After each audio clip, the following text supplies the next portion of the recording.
જય શ્રી કૃષ્ણ પ્રિય દર્શક મિત્રો, મારી આ યુટ્યુબ ચેનલ શ્રી હરિભક્તિ રસમાં તમારા બધાનું હાર્દિક સ્વાગત છે. આજના વિડીયોમાં આપણે ગરુડ પુરાણના 5મા અધ્યાય વિશે વાત કરીશું. આગળના વિડીયોમાં આપણે ગરુડ પુરાણના 1 થી 4 અધ્યાયનું શ્રવણ કર્યું છે. આશા કરું છું કે તમે એ બધા અધ્યાયનો વિડીયો બીજા લોકો સુધી પહોંચાડ્યો હશે. વિડીયો તમને પસંદ પડે તો વિડીયોને લાઇક કરજો. ચેનલ પર નવા છો તો શ્રી હરિભક્તિ રસને સબસ્ક્રાઈબ કરી લેજો આવા જ અવનવા વિડીયો જોવા માટે. આજના આ 5મા અધ્યાયનું પુણ્ય તમારે તમારા પિતૃઓને અર્પણ કરવાનું છે. તો ચાલો આપણે શરૂ કરીએ. અધ્યાય 5. બોલો શ્રી ગણપતિ ગજાનંદ મહારાજની જય. શ્રી વિષ્ણુ ભગવાનની જય.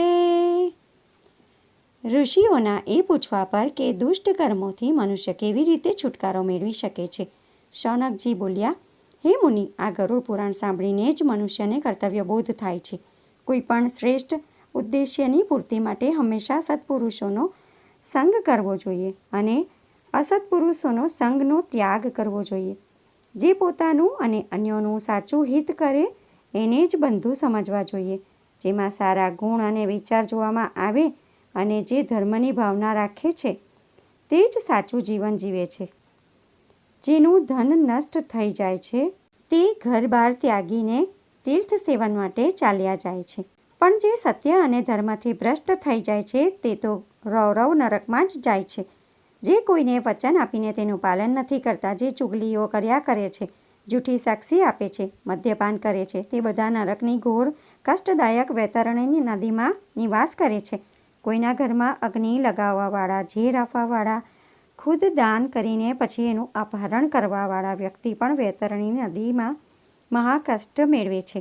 જે કૃપણ છે, નાસ્તિક છે, ક્ષુદ્ર સ્વભાવવાળા છે, હંમેશા ક્રોધ કરતા રહે છે, ખુદ પોતાની જ વાતને પ્રમાણ બતાવવાવાળા અત્યંત અહંકારી છે, કૃતજ્ઞ વિશ્વાસઘાતી છે, તે બધા વૈતરણી નદીમાં દીર્ઘકાળ સુધી નરકીય સ્થિતિમાં પડેલા રહે છે. આ સાંભળીને ઋષિઓએ કહ્યું, હે સૂતજી, તમે અમને લોકોને એ બતાવો કે એવા કયા દેવ છે જેમનું ધ્યાન કરવું જોઈએ. આ જગતનું સર્જન, પાલન અને સંહાર કરવાવાળું કોણ છે? પરમ પૂજ્ય, એ દેવનું સ્વરૂપ કેવું છે? આ જગતનો સર્ગ કયા પ્રકારથી માનવામાં આવ્યો છે? તે સર્વોપરી વિરાજમાન સર્વેશ્વર કયા વ્રતો દ્વારા પરમ પ્રસન્ન તેમજ સંતુષ્ટ થયા કરે છે અને કયા યોગથી પ્રાપ્ત કરી શકાય છે? સર્વેશ્વરના કયા કયા અવતાર હોય છે અને કયા પ્રકારની એમની વંશ વગેરેની ઉત્પત્તિ થયા કરે છે? ચારેય વર્ગો અને ચારેય આશ્રમોના પ્રવર્તક કોણ છે? આના પર શૌનકજીએ વ્યાસ અને બ્રહ્માનો સંવાદ સંભળાવ્યો. વ્યાસે બ્રહ્માજીને કહ્યું હતું કે હે બ્રહ્મન, પહેલાં હરિભગવાને બધાથી મહાન અર્થવાળા ગરુડ પુરાણને દેવોની સાથે શિવજીને કેમ સંભળાવ્યું હતું? ત્યારે બ્રહ્માજીએ વ્યાસને કહ્યું હતું કે એક વખત હું સમસ્ત દેવોને સાથે લઈને કૈલાશ પર્વત પર ગયો હતો. ત્યાં મેં પરમપદના ધ્યાનમાં સ્થિત ભગવાન રુદ્રદેવના દર્શન કર્યા હતા. અમે લોકોએ એમને નમસ્કાર કરીને એમને પૂછ્યું હતું કે હે ભગવાન શંકર, તમે કયા દેવનું ધ્યાન કરી રહ્યા છો? કેમ કે તમારાથી પરે તો અન્ય કોઈ દેવ નથી. મારા આ પ્રશ્નનો ઉત્તર રુદ્રદેવે આપતા કહ્યું હતું, હું એ પરમાત્મા વિષ્ણુનું ધ્યાન કર્યા કરું છું, જે બધું જ પ્રદાન કરવાવાળા, સર્વત્ર ગમન કરવાવાળા, સમસ્ત પ્રાણીઓના હૃદયમાં સ્થિત અને સર્વ સ્વરૂપ છે. હે પિતામહ, ભસ્મથી સંપૂર્ણ શરીરને મલ કરીને માથા પર જટા ધારણ કરવાવાળા મારા એ જ ભગવાન વિષ્ણુની આરાધના કરવાની પ્રવૃત્તિ છે. સમસ્ત લોકોના પ્રભુ ભગવાન નારાયણ છે.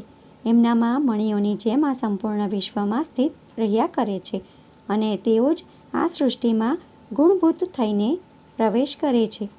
એ ઋતુ એકાક્ષર બ્રહ્મ અને સત્ય અથવા અસત્યથી પણ પરે છે, જેની અર્ચના આ બધા યક્ષ, રાક્ષસ અને કિન્નર કર્યા કરે છે. અગ્નિ જેમનું મુખ છે, દેવલોક જેમનું મુદ્રા છે, આકાશ, નાભી, ચરણ, ક્ષિતિજ, ચંદ્ર અને સૂર્ય જે પરમાત્માના બંને નેત્ર છે, હું એ જ દેવતાઓનું સતત ધ્યાન તેમજ ચિંતન કર્યા કરું છું. એના પછી ભગવાને યોગના વિષયમાં કહ્યું શ્રી હરિએ કહ્યું, એના અંતરમાં હવે હું પરમ યોગના વિષયમાં બતાવું છું. હે મહેશ, એ યુગને હવે તમે સાંભળો. ભગવાન વિષ્ણુ સંપૂર્ણ પ્રકારના પાપોના વિનાશ કરવાવાળા, બધાના ઈશ્વર અને અનંત અને પદ્મભૂમિથી રહિત છે. તેઓ જ વાસુદેવ, જગન્નાથ અને બ્રહ્માત્મા છે. આ જ દેહધારીઓમાં સ્થિત રહીને નિત્ય છે. બધા પ્રકારના દેહોથી પૃથક છે. એમણે બતાવ્યું હતું કે હું દેહના બધા પ્રકારના ધર્મોથી રહિત તેમજ ક્ષર તથા અક્ષરથી વિહિત છું. 6 પ્રકારોમાં સ્થિત રહેવાવાળા આ દુષ્ટા, શ્રોતા, ધ્રાતા ઇન્દ્રિયોની પહોંચથી પરે છું. એમના ધર્મોથી રહિત થઈને સર્જન કરવાવાળા અને નામ તેમજ ગોત્રોથી રહિત છું. મનમાં સ્થિત રહેવાવાળા મહાદેવ છું, પરંતુ ખુદ મનથી અપરિવર્તિત રહેવાવાળો છું. મનના જે કંઈ ધર્મ હોય છે એ બધાથી રહિત છું અને હું વિજ્ઞાન તથા જ્ઞાનનું સ્વરૂપ છું. હું બધું જ બાંધી રાખવાવાળો, બુદ્ધિમાં સ્થિત બધાનો સાક્ષી છું, અર્થાત જોવાવાળો હોવા છતાં ખુદ બુદ્ધિથી રહિત છું. જે લોકો પોતાના મનમાં આવું ધ્યાન કરીને યોગ કરે છે તેઓ પરમપદને પ્રાપ્ત કરે છે. એના પછી પ્રભુએ બતાવ્યું કે આ જાણી લેવું જોઈએ કે યજન કરવું, યજ્ઞ કરવો, દાન લેવું, બ્રાહ્મણને દાન આપવું, વેદશાસ્ત્રોનો અભ્યાસ કરવો તથા અધ્યાપન કરવું આ દ્વિજના શ્રેષ્ઠ ધર્મ હોય છે. દાન આપવું, અભ્યાસ કરવો અને યજ્ઞ ધર્મ કરવો આ ક્ષત્રિય અને વૈશ્યોના કર્મ છે. ક્ષત્રિયનું કર્મ દંડ આપવો અને વૈશ્યનું કર્મ કૃષિ કરવી જ યોગ્ય કહેવામાં આવે છે. બ્રાહ્મણ, ક્ષત્રિય અને વૈશ્ય આ દ્વિજાતિઓની સેવા કરવી જ શૂદ્રોનો ધર્મ સાધન કર્મ હોય છે અને શૂદ્રોના કર્મ અને ધર્મ યજ્ઞની જીવિકાનું સાધન હોય છે. ભિક્ષાચરણ કરવી, ગુરુની સેવા કરવી અને સ્વાધ્યાય કરવો, સંન્યાસ કર્મ અને અગ્નિ કાર્ય, હવન વગેરે કરવા આ બ્રહ્મચારીના ધર્મ કૃત્ય હોય છે. સમસ્ત આશ્રમોના 2 પ્રકાર હોય છે. આગળ આ પ્રકારથી 4 ભેદ હોય છે. બ્રહ્મચારી બ્રહ્મનું આચરણ કરીને નૈષ્ઠિક અને બ્રહ્મ તત્પર હોય છે. બ્રહ્મચારી વિધિપૂર્વક ગુરુની પાસે બ્રહ્મચર્ય વિધિથી રહીને વેદોનું અધ્યયન કરે છે અને ફરી સમાવર્તન કરીને ગૃહસ્થ આશ્રમને ગ્રહણ કરે છે. જે બ્રહ્મચારી ગૃહસ્થ આશ્રમમાં પ્રવેશ કરીને મરણ પર્યંત બ્રહ્મકર્મ, અતિથિઓની સત્કારપૂર્વક સેવા, યજ્ઞ કરવો, દાન આપવું અને બ્રહ્મચર્યનું પાલન કરવું આ ગૃહસ્થનું ધર્મ પાલન કરે છે. ગૃહસ્થી ઉદાસીન અને સાધક ભેદથી 2 પ્રકારના થયા કરે છે. જે પોતાના કુટુંબના ભરણ પોષણમાં યુક્ત રહ્યા કરે છે તે સાધક ગૃહી થાય છે.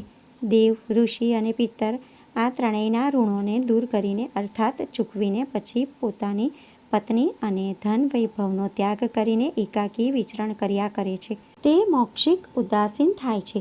વનમાં નિવાસ કરવાવાળાનો આ ધર્મ હોય છે કે ભૂમિમાં શયન કરે, વનના ફૂલ અને ફળોનું ભોજન કરે, સ્વાધ્યાય કરે, તપશ્ચર્યા કરે અને યથાન્યાય સમવિભાગ કરે. તપસ્યાથી જે અત્યંત નબળો થઈને સતત ધ્યાનમાં જ પરાયણ રહે છે એને વાનપ્રસ્થ આશ્રમમાં રહેવાવાળા સંન્યાસી જ સમજવા જોઈએ. જે પુરુષ આત્મામાં જ રતિ રાખવાવાળો, નિત્ય તૃપ્ત, સમ્યક તથા ચંદન સંપન્ન મહામુનિ હોય છે તે યોગ ભિક્ષુ કહેવામાં આવે છે. ભિક્ષા માંગવી, શાસ્ત્ર વાંચવું તથા વેદનું જ્ઞાન, મૌન વ્રત ધારણ કરવું, તપશ્ચર્યા, વિક્ષેપ રૂપથી ધ્યાન લગાવવું અને સારી રીતે જ્ઞાન તેમજ વૈરાગ્ય રાખવું આ જ ભિક્ષુનો ધર્મ કહેવામાં આવ્યો છે. એનું પાલન કરવાથી પરમપદ મળે છે. સંન્યાસી 3 પ્રકારના હોય છે. કેટલાક તો જ્ઞાન સંન્યાસી હોય છે, અર્થાત જ્ઞાનના બળથી હૃદયમાં બધાનો પૂર્ણ ત્યાગ ભાવ રાખવાવાળા હોય છે. બીજા વેદ સંન્યાસી થયા કરે છે અને ત્રીજા પ્રકારના કર્મ સંન્યાસી હોય છે. યોગ પણ 3 પ્રકારના હોય છે. ભૌતિક યોગી, ક્ષત્રયોગી અને ત્રીજા યોગી મૂર્તિ સમન્વિત અંત્યાશ્રમી હોય છે. પ્રથમમાં પ્રથમ ભાવના હોય છે અને દુષ્કર મોક્ષની ભાવના હોય છે અને ત્રીજમાં અંતિમ પરમેશ્વરી ભાવના થયા કરે છે. ધર્મથી મોક્ષ થયા કરે છે અને અર્થથી કામની ઉત્પત્તિ થાય છે. આ રીતથી વૈદિક કર્મ પ્રવૃત્તિપરક અને નિવૃત્તિપરક 2 પ્રકારની થાય છે. જે જ્ઞાનપૂર્વક કર્મ થાય છે તે નિવૃત્તિપરક થાય છે અને જે યુક્તિ તેમજ દેવપરક કર્મ હોય છે એ જ પ્રવૃત્તિ કર્મ કહેવામાં આવે છે. સત્ક્રિયાવાળા બ્રાહ્મણોનું પાલન ન્યાય કહેવામાં આવ્યું છે. સંગ્રામોમાં પલાયન ન કરવાવાળા પ્રાણીઓને ઇન્દ્રનું સ્થાન આપવામાં આવ્યું છે. પોતાના ધર્મનું અનુવર્તન કરવાવાળા વૈશ્યોને મારુત સ્થાન હોય છે. પરિચર્યામાં હંમેશા સંલગ્ન રહેવાવાળા શૂદ્રોને ગાંધર્વ સ્થાન બતાવવામાં આવ્યું છે. એની આગળ હું અન્ય સ્થાનોના વિષયોમાં બતાવું છું. સપ્તઋષિઓનું સ્થાન વનમાં રહેવાવાળા યાત્રીઓનું સ્થાન હોય છે. જે યજ્જિત થાય છે અને ન્યાય કરવાવાળા તથા ઉર્ધ્વરેતા હોય છે. તે આનંદ બ્રહ્મ સ્થાન છે, જ્યાંથી ફરી મુનિ પુનરાવર્તિત થયા નથી કરતા. યોગીઓના વ્યોમ સંજ્ઞાયુક્ત પરમાક્ષર અમૃત સ્થાન હોય છે. તે આનંદમય તથા પરમ સ્થાન છે, જ્યાંથી ફરી માનવનું કોઈ પણ રૂપમાં પુનરાવર્તન આ સંસારમાં નથી થતું. 8 અંગોના વિશેષ જ્ઞાનથી મુક્ત થયા કરે છે. એને હું સંક્ષિપ્તમાં બતાવું છું, એ સાંભળો. અહિંસા વગેરે 5 યમ હોય છે. પ્રાણીઓની કાયિક એટલે કે શારીરિક, વાચિક તેમજ માનસિક હિંસાનું ન કરવું જ અહિંસા કહેવામાં આવે છે. ભૂતોનું હિત કરવાવાળા ભાવ જ સત્ય હોય છે. બીજાની વસ્તુને ન ગ્રહણ કરવી અસ્તેય છે. મૈથુન ન કરવું બ્રહ્મચર્ય હોય છે. સમસ્ત વસ્તુઓનો પરિગ્રહ ન કરવો જ ત્યાગ છે. સત્ય વગેરે 5 નિયમ હોય છે. બાહ્ય અને આભ્યંતરના ભેદ 2 પ્રકારથી હોય છે. વિચાર સત્ય તેમજ સંતોષ છે. તપશ્ચર્યા ઇન્દ્રિયોનો નિગ્રહ છે. સ્વાધ્યાય મંત્રોનો જાપ છે. પ્રાણાયામ હરિનું ભજન છે. પદ્મ વગેરે આસન છે. વાયુ પર વિજય પ્રાપ્ત કરી લેવો જ પ્રાણાયામ હોય છે. મંત્રના ધ્યાનથી જે સંપન્ન થાય છે તે પરમ કહેવામાં આવે છે. આ પ્રકારથી તે 2 તેમજ 3 પ્રકારના હોય છે. પૂરણ કરવાથી તે પૂરક થાય છે. નિશ્ચલ થવાથી કુંભક અને રેચનથી રેચક કહેવાય છે. 12 માળાઓવાળા લઘુ પ્રાણાયામ હોય છે અને 24 માત્રાઓવાળા દીર્ઘ પ્રાણાયામ હોય છે તથા 36 માત્રાઓથી યુક્ત પરમ શ્રેષ્ઠ પ્રાણાયામ હોય છે. પ્રાણ રોકવાને જ પ્રત્યાહાર કહે છે. બ્રહ્માત્મા ચિંતન કરવાને ધ્યાન કહે છે. મનની પ્રવૃત્તિને જ ધારણા કહેવામાં આવે છે. હું જ બ્રહ્મ છું. આ પ્રકારની જે અંતઃસ્થિતિ કરી લે છે તે બ્રહ્મની સ્થિતિને પ્રાપ્ત થઈ જાય છે. એને જ સમાધિ કહેવામાં આવે છે. હું આત્મા છું, બ્રહ્મ પર છે અને તે સત્ય તેમજ જ્ઞાન સ્વરૂપ તથા અનંત છે. બ્રહ્માનું વિજ્ઞાન જ આનંદમય છે અને તે ફક્ત તત્વમસી છે. હું બ્રહ્મ છું.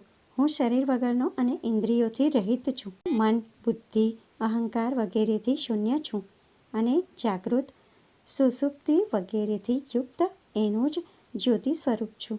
હું શુદ્ધ બુદ્ધિ યુક્ત સત્ય તેમજ આનંદ રૂપને પ્રાપ્ત સાધનાનો ચરમ છું અને આ રૂપમાં હું આત્મા સ્વરૂપ અદ્વિતીય છું.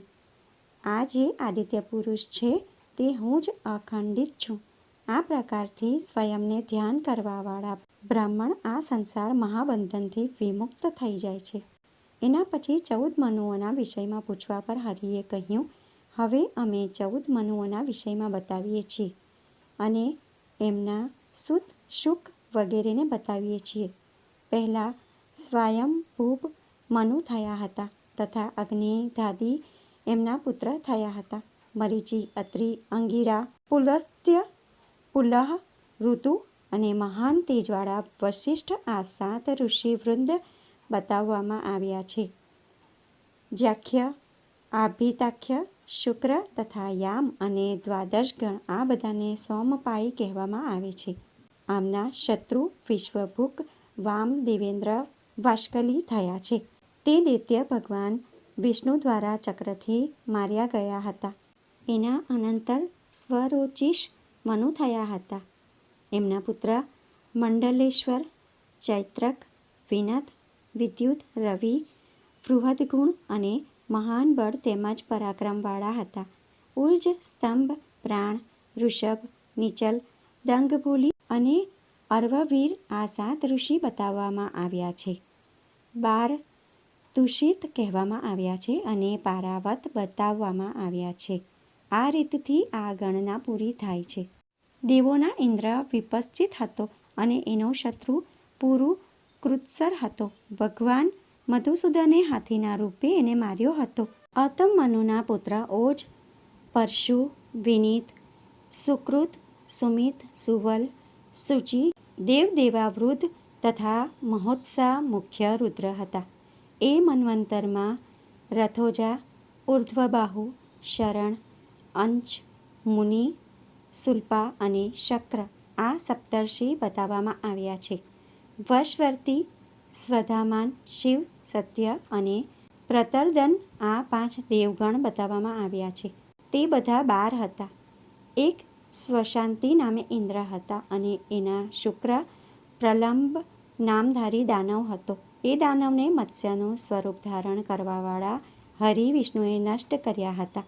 વામસ નામના મનુના પુત્ર જાનુર્જય, નિર્ણય, નવખ્યાતિ, નૃપ, દ્રિય, ભૂત્વ, વિનિક્ષિપ, હવુકંથી, પ્રસ્તલા, કૃતબંધુ કથ હતા અને જ્યોતિધાયા, ધુષ્ટ, કાવ્ય, ચૈત્ર, શ્વેતાગ્નિ, હેમક આ 7 મુનિ બતાવવામાં આવ્યા છે. સુરાગા અને સ્વધિગ હરિ હતા તથા દેવતાઓના 4-5 વંશક ગુણ થયા હતા. એમનું સ્થાન પ્રમુખ હતું. એમનો ઇન્દ્ર શિવી અને એમનો શત્રુ ભીમરથ કહેવામાં આવ્યો છે. ભગવાન હરિએ કૂર્માવતાર ધારણ કરીને ભીમરથ અસુરનો વધ કર્યો હતો. રૈવત મનુના પુત્ર મહાપ્રાણ, સાધકવન, બંધુ, નિર્મિત્ર, પ્રત્યંગ, પારાહા, શુચિ, દ્રઢવ્રત અને કેતુ શૃંગ થયા હતા. હવે આપણે મન્વંતરના ઋષિઓનું વર્ણન કરીએ છીએ. એમાં દેવશ્રી, વેદબાહુ, ઉર્ધ્વ હિરણ્યા, રોમાપર્જન્ય, સત્યનામા અને સ્વધામ હતા. અભૂતરજ, દેવશ્વમેઘ, વૈકુંઠ અને અમૃત આ 4 દેવોના ગણ કહેવામાં આવે છે. આ ગણોમાં 14 સૂર હતા. એમના પ્રતાપવાન વિભુ ઇન્દ્ર થયા હતા. એમનો શત્રુ શાંતાસુર થયો હતો અને આ દૈત્યને હંસરૂપધારી ભગવાન વિષ્ણુએ નષ્ટ કર્યો હતો. હવે અમે ચાક્ષુષ મન્વંતરના વિષયમાં બતાવીએ છીએ. ચાક્ષુષ મનુમાં પુત્ર ઉરુ, પુરુ મહાબલ, શતધુમ્ન તપસ્વી, સત્યાબાહુ, કૃતિ, અગ્નિ વિષ્ણુ, અતિરાત્ર, સુદ્યુમન તથા નય થયા હતા. એમાં જ હવિષ્માન, સુતનુ, શ્રીમાન, સ્વધામા, વિરજ, અભિમાન, સહિષ્ણુ અને મધુશ્રી ઋષિગણ બતાવવામાં આવ્યા છે. આ બધા ઋષિગણ પૂર્વવર્તી પરંપરામાં આવે છે. આમાં આર્યા, પ્રસૂતા, ભાવ્યા, લેખા અને પૃથુક આ દેવોના 5 ગણ કહેવામાં આવ્યા છે. એમના મનોજવ ઇન્દ્ર હતા અને ઇન્દ્રના શત્રુ મહાભુજ મહાકાળ થયા હતા. ભગવાન હરિએ એનો વધ લોકોના ધારણ કરવાવાળા અશ્વનું સ્વરૂપ ધારણ કરીને કર્યો હતો. હવે વૈવસ્વત મન્વંતરને બતાવવામાં આવે છે. વૈવસ્વત મનુના પુત્ર સવિષ્ણુ પરાયણ થયા હતા. એમના નામ આ છે: ઇક્ષ્વાકુ, નાભાખ્ય, વિષ્ટિ સર્જાતિ, હવિષ્યંત, પાશુનભ, નેદિષ્ટ, કુરુપ, પ્રદ્યુમ્ન, અત્રિ, વસિષ્ઠ, ભગવાન, જામાદગ્નિ, પરશુરામ, કશ્યપ, ગૌતમ, ભારદ્વાજ અને વિશ્વામિત્ર તે એ મન્વંતરના 7 ઋષિ છે. આ ક્રમમાં 40 મરુદ્રણ કહેવામાં આવ્યા છે અને આદિત્ય, વસુ અને સધ્ય આ 3 દ્વાદશક ગણ હતા તથા 11 રુદ્ર થયા હતા અને અષ્ટવસુ હતા. અશ્વિની કુમાર પણ બતાવવામાં આવ્યા છે તથા 10 વિશ્વ દેવતાઓનું પણ વર્ણન કરવામાં આવ્યું છે. 10 અંગીરસ દેવ છે તથા 9 દેવગણ છે. એમાંના તેજસ્વી નામવાળા ઇન્દ્ર થયા હતા અને એમનો શત્રુ હિરણ્યાક્ષ દૈત્ય હતો. એ દૈત્યનો ભગવાન વિષ્ણુએ વરાહ અવતાર લઈને વધ કર્યો હતો. હવે આપણે સાવર્ણ્ય ભવિષ્ય મનુના વિષયમાં બતાવીશું. સાવર્ણ્ય મનુના પુત્ર વિષય, અર્વવીર, નિદેહ, સત્ય, વાક્કૃતિ, ગરિષ્ઠ વાચ અને સંગતિ હતા.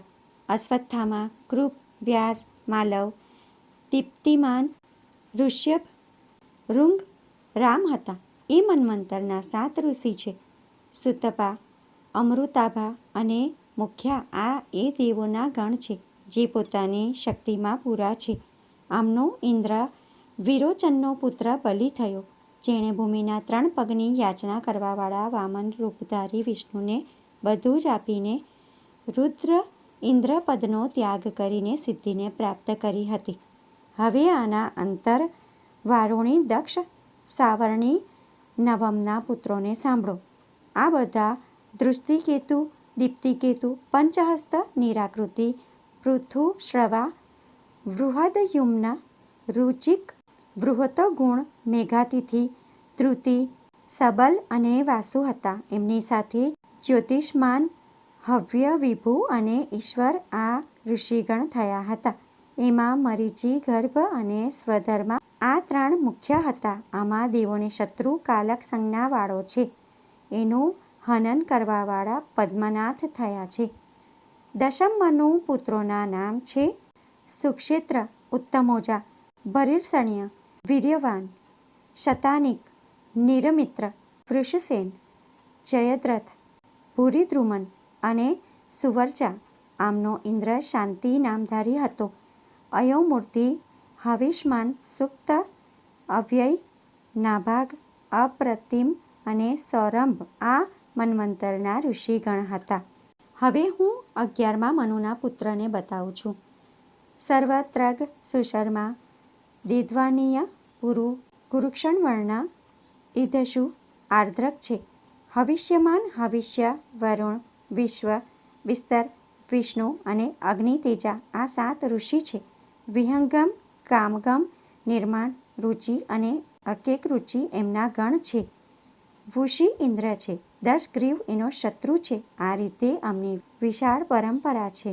હવે દક્ષ પુત્ર મનુના 12 પુત્રોનું શ્રવણ કરો. એમના નામ છે દેવવાન, ઉપદેવ, દેવ, શ્રેષ્ઠ, બિઠુરથ, મિત્રવાહ, મિત્રદેવ, મિત્રવિંદુ, વીર્યવાન, મિત્રવાહ, પ્રવાહ આ બધા દક્ષ પુત્ર મનુના પુત્ર છે. તપસ્વી સુતપા, તપોભૂર્તિ, તપોરતિ, તપિદ્રુત, ધ્રુત અને અન્ય આ તપોધન 7 ઋષિ છે. સ્વધર્મા, સુતપા, હરિત, રોહિત તથા સુરારી આ ગણ છે અને પ્રત્યેકની પાસે દક્ષ ગણ છે. વૃદ્ધધામમાં ભદ્ર ઇન્દ્ર છે અને એમની પાસે શત્રુતારક નામવાળો દૈત્ય છે. શંકર હરિ ભગવાને કાર્તિકેય થઈને એમનું હનન કર્યું. હવે 13મા રોચ્ય મનુના પુત્રને જાણી લો. હું એમને અહીંયા બતાવું છું. એમના નામ ચિત્રસેન, વિચિત્ર, તપોધર્મરથ, ધૃતિ, સુનેત્ર, ક્ષેત્ર, વૃત્તિ છે. ધર્મપ, દૃઢ, ધૃતિમાન, અવ્યય, નિશારૂપ, નિરુત્સુક, નિર્માણ અને તત્વદર્શી આ 7 ઋષિ બતાવવામાં આવ્યા છે. સ્વરોમાણ, સ્વર્ણમાણ, સ્વકર્મણ દેવગણ છે. એમના 33 વિભેદ છે જે ત્યાં પરદેવોના ગણ હોય છે. એમના આરાધ્ય દેવસ્પતિ ઇન્દ્ર છે. એ ઇન્દ્રના શત્રુ ઇષ્ઠિમ નામનો દાનવ છે. આ દાનવનું અમે માધવ મયુરનું સ્વરૂપ ધારણ કરીને હનન કરીશું. ચતુર્દશ મનુના પુત્રોના નામ આ છે: ઉરુ, ગંભીર, દૃષ્ટ, તપસ્વી, ગ્રાહ, અભિમાન, પ્રવીર, જિષ્ણુ, સ્કંદન, તેજસ્વી, દુર્લભ, અગ્નિદ્ર, અગ્નિબાહુ તથા માગધ, શુચિ, જીત, મુક્ત અને શુક્ર, તપો, રવિ અને શ્રુત આ 14મા મનુના 7 ઋષિ છે.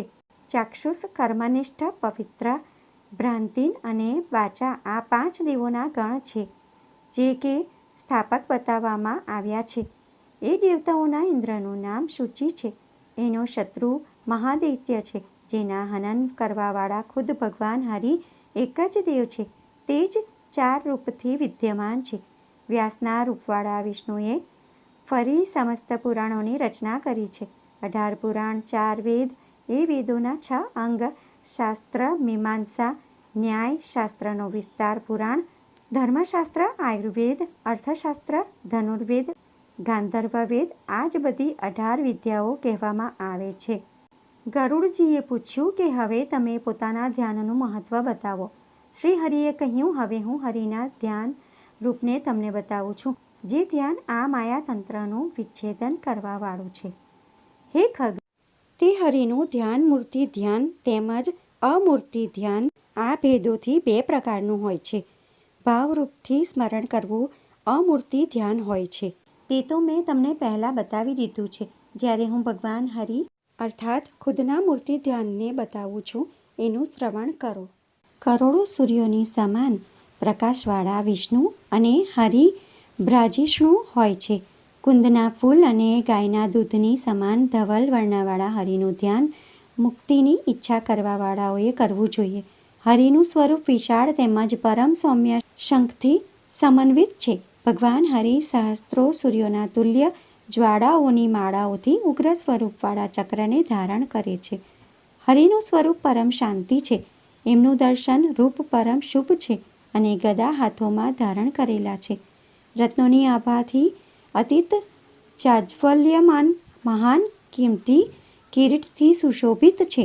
વનમાળાધારી શુભ્ર સમાન અંશોથી યુક્ત અને સુવર્ણોના આભૂષણોથી શોભિત શ્રી હરિ જ રહે છે. પદ્માસન પર વિરાજમાન પરમ સુંદર વસ્ત્રોને ધારણ કરીને શુદ્ધ દેહવાળા અને સુંદર કાનોવાળા શ્રી હરિનું જ સ્વરૂપ છે. શ્રી હરિનું સંપૂર્ણ શરીર હિરણ્યમય છે. સુંદર હારને કારણે તેઓ ગળાને શોભિત કરવાવાળા શુભ અંગદોને પહેરવાવાળા છે. અણિમા મહિમા વગેરે ગુણોથી યુક્ત તથા સૃષ્ટિના સંહાર કરવાવાળા છે. ભગવાનનું મૂર્તિ સ્વરૂપ મહામુનિઓ દ્વારા ધ્યાન કરવા યોગ્ય છે. તેઓ અસુરો દ્વારા પણ ધ્યાન કરવા યોગ્ય છે અને દેવો દ્વારા પણ ધ્યેય છે. શ્રી હરિનું મૂર્તિ સ્વરૂપ સંતાપોનો નાશ કરવાવાળું છે. તેઓ શરણાગતની રક્ષા કરવાવાળા, સુખ કરવાવાળા, સૌમ્ય સ્વરૂપથી યુક્ત અને મહાન ઈશ્વર છે. ભગવાન નારાયણ બધા લોકોના હિત સંપાદન કરવાવાળા, બધાના સ્વામી, બધાના સુખકર પ્રિય, સૂર્યમંડળમાં સ્થિત, અગ્નિમાં સ્થિત અને જળમાં વિરાજમાન છે. વાસુદેવ પ્રભુ સંપૂર્ણ જગતનું ધ્યાન રાખવાવાળા, બધાના ધ્યાન કરવા યોગ્ય, મુક્તિની ઈચ્છા કરવાવાળાના વિષ્ણુ છે. હું જ વાસુદેવ હરિ છું. આ પ્રકારથી હરિનું આત્મારૂપથી ધ્યાન કરવું જોઈએ. જે લોકો આ યુક્ત સ્વરૂપવાળા વિષ્ણુ ભગવાનનું આ રીતથી ધ્યાન કર્યા કરે છે, તેઓ પરષોત્તમ ગતિને પ્રાપ્ત કરે છે. યાજ્ઞવલ્ક્ય મુનિએ પહેલાં આ પ્રકારથી સુરેશ્વર વિષ્ણુનું ધ્યાન કર્યું હતું. તેથી ધર્મોના ઉપદેશ કરીને પરમપદને પ્રાપ્ત થયા હતા. હે શંકર, જે મારા આ બનાવેલા ભગવાન વિષ્ણુનું ધ્યાન પઠન કર્યા કરે છે, તે પણ પરષોત્તમ ગતિને પ્રાપ્ત કરી લે છે. એના ઉપરાંત શ્રી સુતજીએ કહ્યું, જે ધ્રુવ અર્થાત પરમ નિશ્ચિત પદાર્થોનો વિષયોનો ત્યાગ કરીને અધ્રુવોનું સેવન કરે છે, એ પુરુષના ત્યાગ કરી દેવાથી ધ્રુવ પણ નષ્ટ થઈ જાય છે અને જે અધ્રુવ છે તે તો ખુદ જ નષ્ટ બહુધા થાય છે.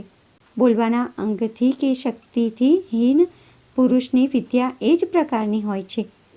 જેમ કે કોઈ કાયર પુરુષના હાથમાં આપવામાં આવેલું શસ્ત્ર બેકાર થાય છે, જે રીતે જોવા યોગ્ય સ્ત્રી પણ કોઈ નેત્રાંધની દૃષ્ટિ નથી કરતી. ભોજનથી યોગ્ય પદાર્થનું હોવું એ ભોજ્ય પદાર્થોના ભોજન કરવાની શક્તિનું રહેવું અર્થાત ખાવા તથા પાચનની શક્તિને મેળવવી, રમણીની સાથે રતિક્રિયા કરવાની શક્તિ, શ્રેષ્ઠ વરાંગનાનું મેળવવું, વૈભવનું મેળવવું અને દાન કરવાની શક્તિનું હૃદય વિદ્યમાન રહેવું. આ 6 વાતોને આ સંસારમાં પ્રાપ્ત કરવી અર્થાત આ બધી વાતો ઘણી તપશ્ચર્યાથી જ પ્રાપ્ત થયા કરે છે. વેદોના ફળ અગ્નિહોત્ર થાય છે. શુભનું ફળ શીલ વૃત્તિનું થાય છે. દારાનું ફળ એ જ હોય છે કે તે રતિ ક્રીડામાં પુત્ર સમુત્પન્ન કરે અને ધનનું ફળ હોય છે કે દાન આપે અને એનો પૂર્ણ ઉપયોગ કરે. પ્રાજ્ઞા પુરુષને જોઈએ કે એવી કન્યાની સાથે વિવાહ સંબંધ કરે જે કોઈ સારા કુળમાં ઉત્પન્ન થઈ હોય, ભલે તે વિશેષ રૂપ લાવણ્યથી હીન પણ હોય. એ અર્થથી પણ શું લાભ છે જેની સંગતિ અનર્થમાં થાય છે? કોઈ શક્તિ છે કે સર્પની શિખાથી ઉત્પન્ન મણીને ગ્રહણ કરે. દુષ્ટ કુળથી પણ ગુણોનું ગ્રહણ કરી લેવું જોઈએ અને બાળકના મુખથી નીકળેલા સુભાષિતને પ્રાપ્ત કરી લે, અપવિત્ર સ્થાનમાં પણ પડેલા સુવર્ણને લઈ લે તથા સ્ત્રી રત્નને દુષ્કુળથી પણ ગ્રહણ કરી લેવું જોઈએ. મનુષ્યને જોઈએ કે તે કુળને ભક્તમાં નિયોજિત કરે, પુત્રને વિદ્યામાં નિયોજિત કરે, શત્રુને વ્યસનમાં નિયોજિત કરે અને ઇષ્ટને ધર્મમાં નિયોજિત કરે. નોકરો અને આભરણોને યોગ્ય રૂપોમાં અર્થાત સમુચિત સ્થાનોમાં જ પ્રયુક્ત કરવા જોઈએ. પુષ્પોના સ્તવક ગુચ્છની જેમ મનસ્વીની બે ગતિ થયા કરે છે. કાં તો સમસ્ત લોકોના મસ્તક પર આ રહે છે અથવા શૌર્યથી પતિત થઈને જીવનમાં જ પતિત થઈ જાય છે. કાનના આભૂષણથી સંગ્રહણ કરવા યોગ્ય મણિ જો પગમાં બાંધી દેવામાં આવે છે તો શું મણિ ત્યાં શોભા નથી આપ્યા કરતું? પ્રત્યુત ત્યાં તો એના યોજિત કરવાવાળાની જ બુરાઈ થાય છે. મસ્તક પર ધારણ કરવાવાળા આભૂષણ પગમાં ધારણ કરવા પર શોભા નથી આપતું. ચૂડામણીને જો કોઈ પગમાં ધારણ કરે તો એનાથી એની શોભામાં ફરક નથી પડતો, પરંતુ ધારણ કરવાવાળાની મૂર્ખતાને પ્રકટ કરે છે. બીજાનો અપકાર કરવામાં ક્યારેય ચિંતન ના કરવું જોઈએ. ધનના પ્રયોગ કરવાના કાર્યો, વિદ્યાના આગમ કાર્યો, આહાર અને વ્યવહારમાં મનુષ્યને હંમેશા લજ્જાને ત્યાગી દેવાવાળા રહેવું જોઈએ. જે સ્થાન પર ધન સંપન્ન પુરુષ, શ્રોત્રિય રાજા, નદી પર કે જ્યાં વૈદ્ય ના હોય ત્યાં ક્યારેય ના રહેવું જોઈએ. લોક, યાત્રા, ભય, લજ્જા, દક્ષિણા અને દાનશીલતા આ પાંચ જ્યાં પર વિદ્યમાન ના હોય ત્યાં પર તો એક દિવસ પણ રહેવું ના જોઈએ. સમયનો જ્ઞાતા, જ્યોતિષી, શ્રોત્રિય રાજા, નદી અને સાધુ આ પાંચ જે સ્થાન પર ના હોય ત્યાં ના રહેવું જોઈએ. હે શૌનક, બધી વાતો બધા પુરુષ નથી જાણ્યા કરતા, કેમ કે સર્વજ્ઞ કોઈ નથી. એ પણ સત્ય છે કે બધા મૂરખ નથી હોતા. જેમને ઉત્તમ, મધ્યમ અને નીચનું જ્ઞાન થાય છે, અર્થાત વિવેક બુદ્ધિથી યોગ્ય અને અયોગ્યનો નિર્ણય કરી શકે છે, તે જ વિદ્વાન હોય છે. રાજાને સર્વદા ગુણવાનનો જ આદર કરવો યોગ્ય છે. સત અસતની વિવેક બુદ્ધિ રાખવાવાળા પંડિતમાં બધા ગુણ થયા કરે છે અને મૂર્ખમાં ફક્ત દોષ જ રહે છે. મનુષ્ય નિરંતર સત્ય પુરુષોની સાથે સંગતિ કરે અને સત્પુરુષોની સાથે ઉઠક બેઠક રાખે. સત્પુરુષોની સાથે વિવાદ અને મૈત્રી પણ કરવી જોઈએ. પંડિત વૃંદ, વિનીતજન, ધર્મના જાણકાર અને સત્યવાદી પુરુષોની સાથે બંધનમાં સ્થિત થઈને પણ અવ્યવસ્થિત રહે અને ખલ્લોની સાથે કોઈ પણ રાજ્યમાં ક્યારેય ના રહેવું જોઈએ, કેમ કે ખલ સંગનું પરિણામ હંમેશા ખરાબ જ હોય છે. આ કારણથી સમસ્ત વિશેષ રૂપથી કરીને પણ મનુષ્યો અર્થોથી યુક્ત થયા કરે છે. આ કારણથી સમસ્ત કાર્યોને વિશેષ રૂપ જ કરવું જોઈએ. મનુષ્યને જોઈએ કે રાષ્ટ્રથી કરોના સ્વરૂપમાં આ પ્રકારથી ધનનો સંચય કરે જે એના સ્વરૂપને કોઈ દોષ ન લાગે અને તે જેમને તેમ સુંદર કુસુમની જેમ સુખી સુશોભિત બનેલું રહે. ગૌતિક્ષરની આ રીતે દોહન રાજાને કરવું જોઈએ. ઝાડ પર મધુની ઝાડ અને શુક્લ પક્ષમાં ચંદ્રમા તથા રાજાનું દ્રવ્ય થોડું થોડું કરીને જ વધારી શકો છો. પરમ પ્રશસ્ત કર્મમાં પ્રવૃત્તિ રાખે છે એવા નિવૃત્તિ ભાવવાળા પુરુષ માટે ગૃહ જ તપોવનના તુલ્ય હોય છે. રાગથી નિવૃત્તિ અને સત્કર્મ જ સાચા પુરુષના મુખ્ય લક્ષણ છે. સત્યથી ધર્મની રક્ષા કરવામાં આવે છે અને યોગથી વિદ્યાની સુરક્ષા કરવામાં આવે છે. ભાગ્યનો નાશ થવાથી જ સંપદાઓનો ક્ષય થયા કરે છે. ઉપભોગ કરવાથી ક્યારેય પણ સંપત્તિનો નાશ નથી થતો. વિપ્રોના આભૂષણ ફક્ત વિદ્યા, પૃથ્વીનું આભૂષણ રૂપ, આકાશનું આભૂષણ ચંદ્રમા છે અને શીલ બધાનું આભૂષણ છે. ચંદ્રમાની સમાન સુંદર બધા પાંડવ, ભીમસેન અને અર્જુન વગેરે અત્યાધિક શૂરવીર, સત્ય પ્રતિજ્ઞાવાળા, દિનકરના શરીરવાળા અને સાક્ષાત કેશવ ભગવાનથી રક્ષિત, પરંતુ દુષ્ટ ગ્રહોના ફેરમાં અવસ્થિત થઈને જંગલોમાં ભટકી ગયા અને પરવશતામાં સ્થિત થઈ ગયા. ભિક્ષાવૃત્તિ પણ એમને કરવી પડી હતી. આથી એ જાણ થાય છે કે ભાગ્યના બદલાવામાં કોઈ સમર્થ નથી હોઈ શકતું. આ કર્મોની રેખા વિધિના વશમાં સારાને પણ ભ્રમિત કરી દે છે. ભાગ્ય સર્વોપરી અને સૌથી પ્રબળ હોય છે. એની આગળ કોઈનો પણ વશ નથી ચાલતો. આ પરમ સિદ્ધાંત છે. જે કર્મએ બ્રહ્માને એક કુંભારની જેમ નિયમિત કરી દીધા છે, જે કર્મએ વિષ્ણુને પણ અવતારણ ધારણ કરીને જંગલમાં મહાન સંકટમાં નાખી દીધા છે, જે કર્મએ મહાન દેવને રુદ્રને પણ ભિક્ષુક બનાવી દીધા છે, અને જે કર્મ વશમાં સૂર્યદેવ નિત્ય પ્રતિ આકાશમાં ભ્રમણ કર્યા કરે છે, એ પરમ પ્રબળ કર્મ માટે અમારા વારંવાર નમસ્કાર છે. રાજા બલિની સમાન મહાન શ્રેષ્ઠ દાન આપવાવાળા, સાક્ષાત વિષ્ણુ વામન રૂપ ધારણ કરવાવાળા યાચક ભૂમિ જેવા પરસોત્તમ દાસ પરંતુ વિપ્રના મુખમાં ફળ આપીને પણ રાજા બલિને એના પરિણામમાં બંધનને પ્રાપ્ત કર્યા હતા. હે દેવ, યથેષ્ટ ફળ આપવાવાળા તમારા માટે અમારા નમસ્કાર છે. જો માતા સાક્ષાત ખુદ મહાલક્ષ્મી હોય અને પિતા સાક્ષાત ભગવાન જનાર્દન હોય તો પણ જો ખરાબ બુદ્ધિ હોય કાં તો એને હંમેશા દંડ ધારણ કરવો જ પડે છે. જેણે જેવું જે પહેલાં કર્મ કર્યું છે તો એ તો નિશ્ચિત છે કે તે એવું ખુદ પોતાના પુણ્ય કે પાપકૃત કર્મનું ફળ અવશ્ય ભોગવવું પડે છે. એનાથી બચાવ ક્યાંય પણ નથી થઈ શકતો. જેનું દુર્ગ ત્રિકૂટ હતું અને એ રાક્ષસ મહાબલીની પાસે યુદ્ધ કરવાવાળા યોદ્ધા અને સેવક હતા, છતાં પણ એને કષ્ટ સહન કરવું પડ્યું. અસુર ગુરુ ઉષ્ણા દ્વારા જેણે સંપૂર્ણ શાસ્ત્રોનો અભ્યાસ કર્યો હતો તે રાક્ષસ રાજા રાવણ પણ કાળના વશમાં આવીને નષ્ટ થઈ ગયો. બાળક, યુવાન અને વૃદ્ધ જે પણ શુભ અશુભ કર્મ કરે છે એમનું ફળ જન્મ જન્માંતર સુધી ભોગવે છે. કર્મનું ફળ ન મળે એ શક્ય જ નથી થઈ શકતું. જે પ્રાપ્ત થવાના યોગ્ય અર્થ હોય છે એને મનુષ્ય અવશ્ય જ પ્રાપ્ત કરી લે છે, કેમ કે લલાટમાં લખેલા લેખને કોઈ પણ બદલી નથી શકતું. બીજાઓની પ્રદાન થયેલી વિદ્યા ક્યારેય પણ ઓછી નથી થતી, પ્રત્યુત એ બીજાઓના દેન પર વધારે વધે છે. કૂપમાં રહેવાવાળા પ્રાણીની જેમ તે સ્થાયી હોય છે. જે અર્થ ધર્મના દ્વારા ગુહિત થાય છે તે જ સત્ય થયા કરે છે, અને ધર્મપૂર્વક પ્રાપ્ત કરવામાં આવેલી શ્રી જ વાસ્તવિક શ્રી છે. આ લોકમાં ધર્મને માનવાવાળા પુરુષ મહાન હોય છે, તેથી અર્થને કારણે જેનું સ્મરણ રાખવું જોઈએ. અન્નના ચાહવાવાળા પુરુષ અત્યંત કૃપણ હોય છે.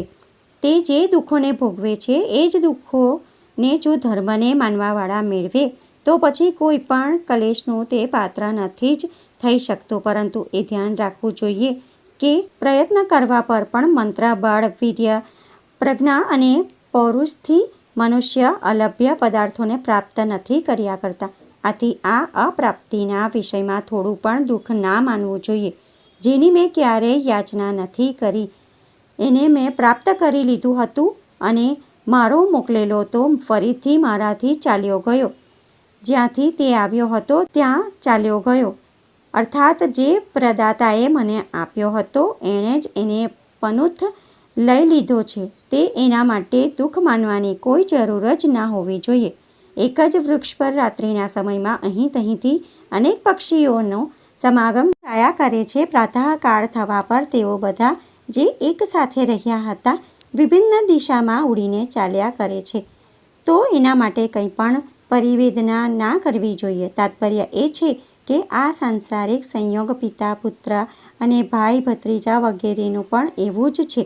કોઈ એક જ સ્વાર્થના સંપાદન કરવા માટે પ્રયાણ કરવાવાળા બધામાં જે કરી રહ્યા છે એમાં કોઈ કરી રહ્યા છે, એમનામાં કોઈ જલ્દીથી ચાલીને આગળ નીકળી ગયા છે, તો એમાં શું દુઃખની વાત છે? સંસારનો ત્યાગ કરવાનો આગળ પાછળ ક્રમ રહ્યા કરે છે. હે શૌનક, જેનો સમય નથી આવ્યો તે નથી મરતો, નહીંતર એક કુશાના અગ્રભાગથી પણ મરી જાય છે, અને કોઈ ઉપાયથી તે જીવિત નથી રહ્યા કરતો. મૃત્યુનો એક નિયત સમય હોય છે, બાકી બધું તો ફક્ત નિમિત્ત માત્ર જ હોય છે. જે પ્રાપ્ત કરવાવાળા હોય છે એને જ માનવ પ્રાપ્ત કર્યા કરે છે. જે એના પ્રાપ્ત થવા યોગ્ય ભાગ્યમાં બંધાયેલ છે એ જ પદાર્થો માનવ પ્રાપ્ત કર્યા કરે છે. દુઃખ અને સુખ પણ એ જ પ્રકારથી થયા કરે છે. ભાગ્ય અનુસાર જ પ્રાપ્તિ થયા કરે છે. તેથી કોઈના માટે પણ પ્રલાપ કરવો વ્યર્થ છે. પૂર્વના કર્મના ફળ જ યોગ્ય સમય પર પ્રાપ્ત થાય છે. પૂર્વજન્મ તપશ્ચર્યા જ સમય આવવા પર ફળવતી થાય છે. ભાગ્યોદયમાં કુળ, શીલ, વિદ્યા, જ્ઞાન, ગુણ અને બીજ શુદ્ધિ મદદરૂપ થઈ શકે છે, પણ એનું કારણ નથી બની શકતા.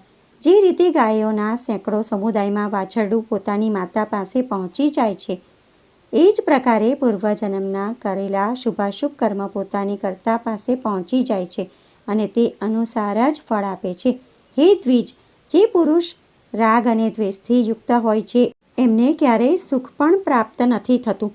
વિચાર કરીને હું સારી રીતે જોઈ રહ્યો છું કે સુખ વસ્તુતઃ ત્યાં જ હોય છે જ્યાં નિવૃત્તિ હોય છે, જ્યાં સ્નેહ હોય છે. દુઃખોનું મૂળ સ્નેહ હોય છે તથા એના સ્નેહના ત્યાગ કરી દેવા પર મહાન સુખ થઈ જાય છે. આ શરીર જ દુઃખ અને સુખનું આયતન હોય છે. જીવિત અને શરીર જાતિની સાથે જ ઉત્પન્ન થાય છે. બીજાના અધીન કંઈ પણ રહેવું દુઃખ હોય છે અને બધાને પોતાના આધીનતામાં રહેવાનું સુખ હોય છે. સંક્ષેપ સ્વરૂપથી સુખ અને દુઃખ એક ચક્રની જેમ પરિવર્તિત થયા કરે છે, અર્થાત સુખ પછી દુઃખ અને દુઃખ પછી સુખ આવ્યા જ કરે છે. સુખના અનંતર દુઃખ અને દુઃખના અનંતર સુખ આવે છે. ચક્રનું પરિવર્તન પણ આ રીતે નીચેથી ઉપર અને ઉપરથી નીચે થયા કરે છે. જે થઈ ગયું તે અતિક્રાંત છે, જે થવાવાળું છે તે દૂર છે, જે વર્તમાનથી વર્તે છે તે શોકથી બાધિત નથી થતા. શ્રી સુતજીએ કહ્યું, આ સંસારમાં કોઈ પણ કોઈનો મિત્ર નથી અને કોઈ કોઈનો શત્રુ નથી. અહીંયા પર તો કામના વશ થઈને જ મિત્ર કે શત્રુ બનાવ્યા કરે છે. શોકથી ત્રાણ કરવાવાળા, ભયથી સુરક્ષાના સંપાદક તથા વિશ્વાસનું પાત્ર મિત્ર, આ બે અક્ષરોવાળા ઉત્તમ રત્ન કોઈને સૃજિત કરે છે. જેણે ફક્ત એક જ વાર પરમ પ્રીતિ તેમજ ભક્તિભાવથી હરિ આ ભગવાનના બે અક્ષરનું પુનિત નામનું ઉચ્ચારણ કર્યું છે, એણે મોક્ષની પ્રાપ્તિને ગમન કરવા માટે પોતાના પરિકરને બદ્ધ કરી લીધા છે. સ્વભાવથી સમુત્પન્ન મિત્રમાં મનુષ્યના જેવો પરમ સંતુષ્ટ વિશ્વાસ હોય છે, એવો જ વિશ્વાસ પોતાની માતા, પત્ની, સહોદર, ભાઈ અને પુત્રમાં પણ નથી થયા કરતા. જો સર્વદા પરિત્યાગ બની રહેવાવાળી પ્રીતિને સ્થિર રાખવાની ઈચ્છા છે તો ત્યાં પણ 3 દોષોનો સર્વથા ત્યાગ કરી દેવો જોઈએ. ધ્રુત કીડા કરવી, ધનના લેવા દેવાનો પ્રયોગ અને પરોક્ષમાં સ્ત્રીઓને જોવી અથવા એમનાથી સંભાષણ કરવાના કામ, પોતાની માતા, બહેન, પુત્રી એમની સાથે એક આસન પર ક્યારેય નિવાસ ના કરવા જોઈએ, કેમ કે ઇન્દ્રિયોનો સમુદાય અત્યંત બળવાન હોય છે અને આ મહાન વિદ્વાનને પણ આકર્ષિત કરી લે છે, અર્થાત મહાન પાપ કર્મ કરવાની તરફ ખેંચી લે છે. પોતાના આધીન રહેવાવાળાઓમાં વિપરીત રતિવાળા કામ નથી થતા. જ્યાં અપાય બંધ દંડ છે એવા જ અનુવર્તન છે. હે શૌનક, એક તો ક્ષણ માત્રનો સમય નથી મળતો, બીજું એકાંત સ્થળનું મળવું મુશ્કેલ હોય, ત્રીજું પ્રાર્થના કરવાવાળો પુરુષ ન મળે તો જ સ્ત્રીના સતીત્વની રક્ષા થઈ જાય છે. નહીંતર જો આ ત્રણેય વાતો સુલભ થઈ શકતી હોય તો પછી નારીઓનું સતીત્વ બચી શકવું મહા મુશ્કેલ જ હોય છે. એક પુરુષ તો તે નિત્ય પ્રતિ સેવન કર્યા કરે છે તો પણ એના ચિત્તમાં અન્ય પુરુષનું સેવન કરવાની રુચિ બની રહ્યા કરે છે. પુરુષોની પ્રાપ્તિ ન થવાથી જ નારી પતિવ્રતા રહ્યા કરે છે. માતા મદનથી આતુર જે કર્મકલાપોને રહસ્યમાં કર્યા કરે છે, પુત્રને એના પર ચિંતન ના કરવું જોઈએ, કેમ કે તે શીલની વિપ્રતિપત્તિ કરવાવાળા હોય છે, નિંદ્રા પરાધીન હોય છે, હૃદયના કૃત્યોનું અનુસરણ હંમેશા એવા હાસ્ય શોખથી પણ રહિત હોય છે. સંસારમાં ગણિકાનું જીવન એવું હોય છે કે એનું શરીર પૈસાને પ્રાપ્ત કરવા માટે હંમેશા નિરત રહે છે અને વિઘ્નજનો દ્વારા એના ગળા હંમેશા વિદારિત રહ્યા કરે છે.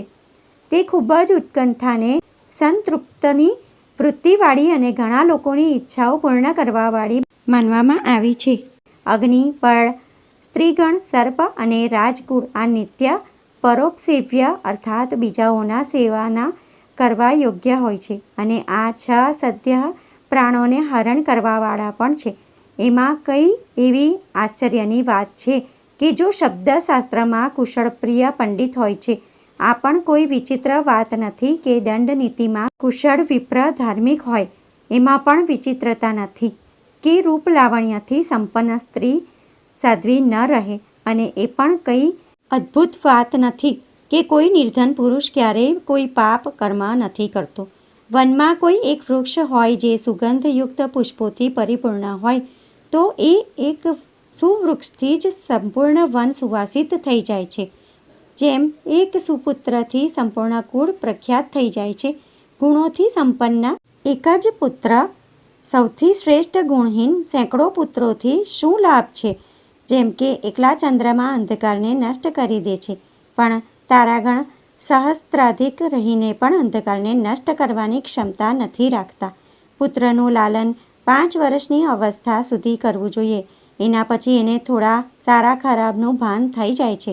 6 વર્ષથી 10-15 વર્ષ સુધી દાંટ ફટકારથી એને સુમાર્ગ પર લાવો.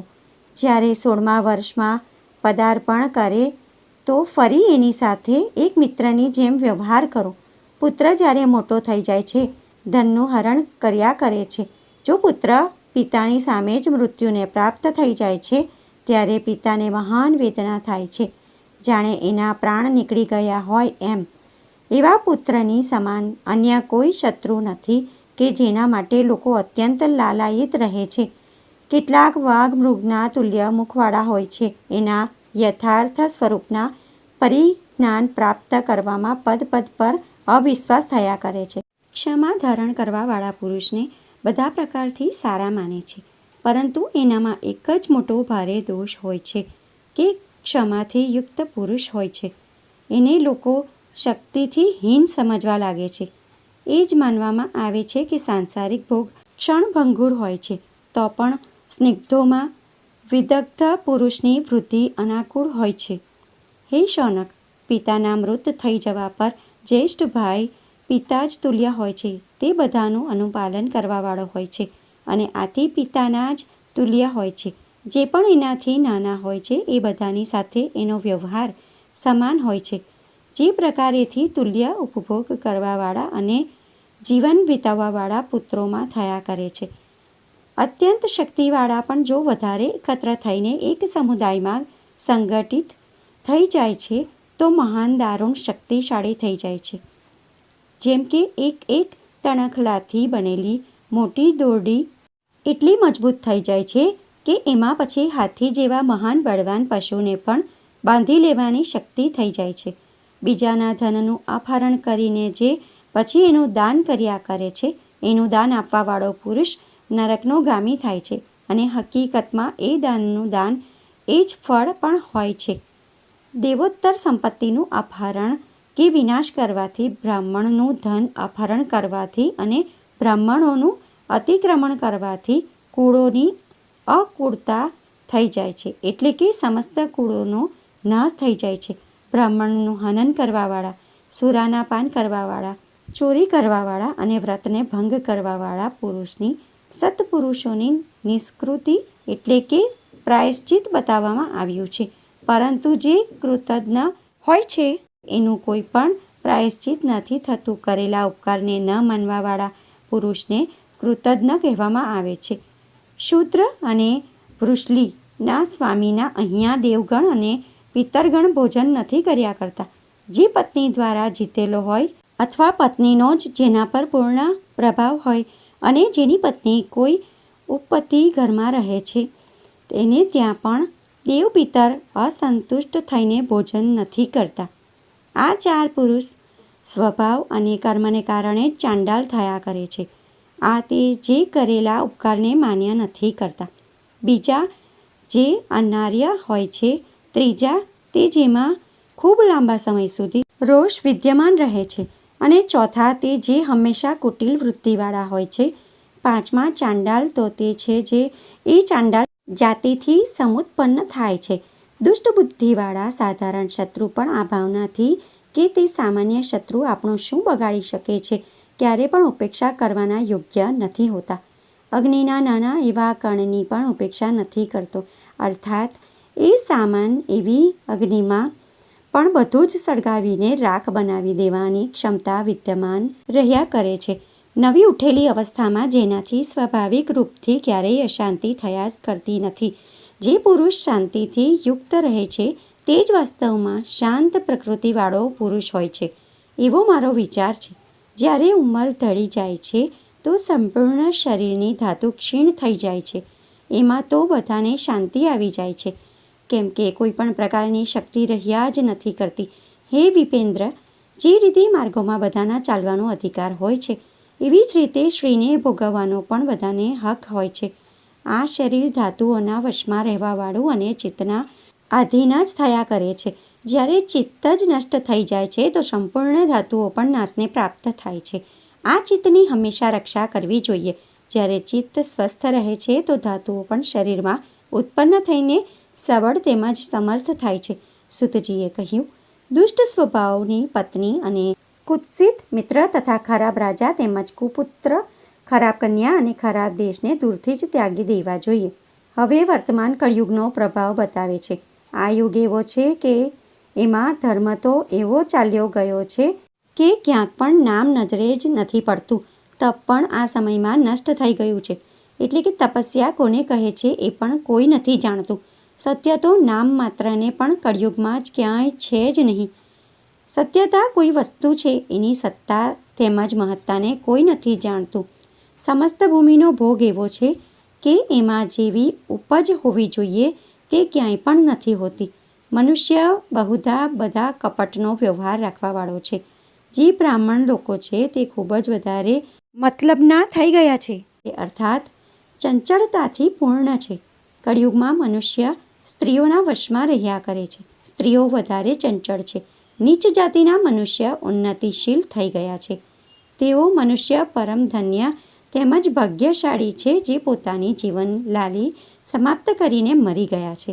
આ કળિયુગના સમયમાં તે મૃત્યુને પ્રાપ્ત થવાવાળા દેશના ટુકડાઓમાં વહેંચાઈ જવાવાળી ભંગતાને જોઈ રહે છે અને ના કૂળોને ક્ષયને જ જુએ છે. બીજાઓમાં પોતાના ચિત્તને રમાડવાવાળી દારાઓને અને ખરાબ વ્યસનોમાં ફસાયેલા પુત્રોને પણ તેઓ મરી જવાને કારણે નથી જોઈ રહ્યા. કુપુત્રમાં નિવૃત્તિ નથી હોતી અને જે કુપત્ની છે એમાં રતિ પણ કેવી રીતે થઈ શકે છે? કુમિત્રમાં વિશ્વાસ નથી હોતો અને ખરાબ રાજ્યમાં જીવન કેવી રીતે રહી શકે છે? બીજાનું અન્ન, બીજાનું ધન, બીજાની પથારી, બીજાની સ્ત્રી, બીજાના ઘરમાં નિવાસ, આ ઇન્દ્રની પણ સ્ત્રીનું હરણ કરવાવાળા કાર્ય હોય છે. વાતચીતથી, શરીર સ્પર્શથી, સંગતિથી, સાથે ભોજનથી, સાથે શયનથી અને સાતમા ગાયનથી મનુષ્યોના પાપનું સંક્રમણ થયા કરે છે. સ્ત્રી વધારે રૂપ લાવણ્યના હોવાથી નષ્ટ થઈ ગયા કરે છે. ક્રોધથી તપસ્યાનો નાશ થાય છે. ક્રૂર પ્રચારથી ભાગ અને શૂદ્રના અન્નથી શ્રેષ્ઠ દ્વિજનો નાશ થઈ જાય છે. એક જ આસન પર સ્થિત રહેવાથી, એક જ પથારી પર સૂવાથી, એક સાથે જ બેસીને ભોજન કરવાથી, પતિના સાહચર્ય થવાથી અર્થાત મળી જવાથી, અધકચરા ગળાના બીજા ઘટમાં જળ નાખવાની જેમ એકબીજામાં પાપનું સંક્રમણ થયા કરે છે.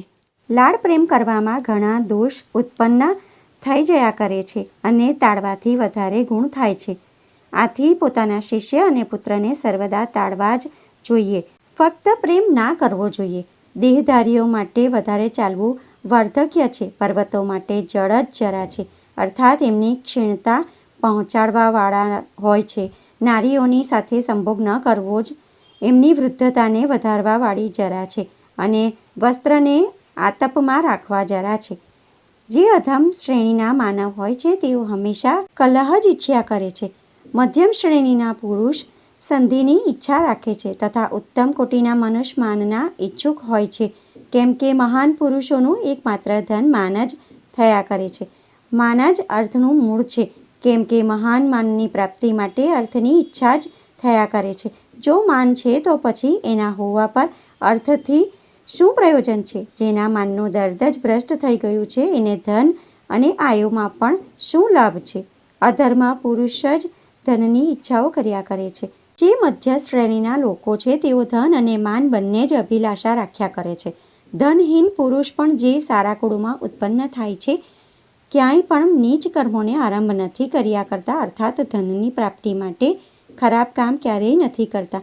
વનમાં સિંહનો ક્યારેય કોઈએ અભિષેક નથી કર્યો, એટલે કે એને કોઈએ વનના રાજ્યનો રાજા નથી બનાવ્યો, પરંતુ પોતાના પૌરુષને કારણે જ વનના જીવોનો રાજા બની ગયો છે. પ્રમાદશીલ વૈશ્ય એટલે કે વેપાર વ્યવસાય કરવાવાળા, માન રાખવાવાળા. ભવ્ય એટલે સેવા વૃત્તિ કરવાવાળા માનવ. વિલાસશીલ ભિક્ષુ અને વગર ધનવાળા કામી તથા અપ્રિય બોલવાવાળી વિરાંગના. આ લોકો પોતાના કર્મોમાં ક્યારેય સફળ નથી થઈ શકતા. દાનશીલ પુરુષનું દરિદ્ર હોવું, અર્થસંપન્ન પુરુષનું કૃપણ થવું, પુત્ર આજ્ઞાકારી ન હોવો, દુષ્ટ પુરુષની સેવા કરવી અને બીજાના અપકાર કરવામાં મૃત્યુ થઈ જવું. આ 5 દુષ્ચરિત્ર થયા કરે છે.